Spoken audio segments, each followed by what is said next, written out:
Ba san menene toilet infection ba, amma na san menene urinary tract infection da kuma genital tract infection. Urinary tract infection shine sanyin fitsari, genital tract infection shine kuma sanyin gaba da yake kama mata da maza. Da sanyin fitsarin da kuma sanyin gaban za su iya zuwa tare ko kuma ɗaya ya zo ba ɗaya. Bari mu ɗanyi anatomy lesson. Maza suna da hanyoyi biyu ne, da anus wato shine hanyar bangida da kuma urethra wato shine hanyar wucewar fitsari. Mata su ma suna da anus sannan kuma suna da urethra, amma banda wannan suna da vagina a tsakiya. Wannan vagina shine ake ce mishi procreative organ wato organ din da ake using din shi for sexual reproduction, haihuwa kenan. Maza kuma su biyu suke da shi, dalilin shine su procreative organ din su for sexual reproduction yana cikin wannan urethra. So kun ga wannan urethra mazan abubuwa biyu yake yi, da hanyar wucewar fitsari da kuma procreation.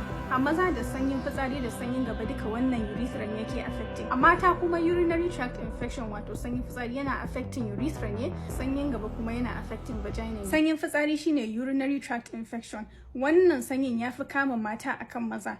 Dalili shine ga bladder ga urethra.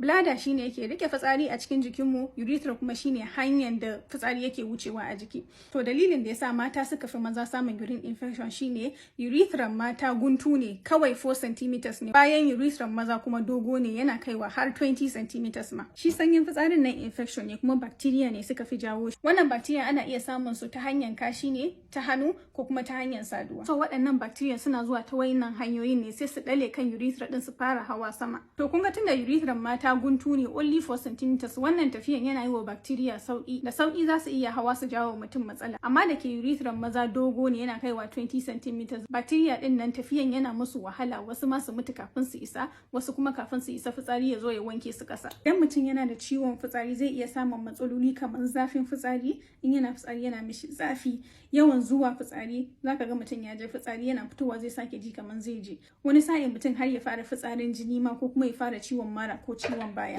Maganin sanyin fitsari antibiotics ake bayarwa based on wani abu da muke ce mishi culture and sensitivity. Ma'ana wannan mutum zai je asibiti ne, likita ya duba shi, a dau sample din fitsari sai a duba cikin fitsarin nan a ga wani bacteria ne yake jawo wannan matsalan, sannan wasu antibiotics ne suke aiki akan wannan bacteria din, saboda ba kowane antibiotic bane yake aiki akan kowane bacteria. Za ku iya kare kanku ta waɗannan hanyoyin.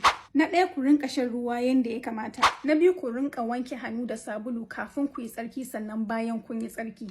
Na uku, wannan musamman na mata ne, idan kin zo tsarki gaba ake fara wankewa tukuna, sai kin wanke gaba tukuna ake wanke baya, kuma in kika wanke ta baya ba a sake dawowa gaba sai kin sake wanke hannu. Lastly, bayan saduwa a kokarta a rinka fitsari.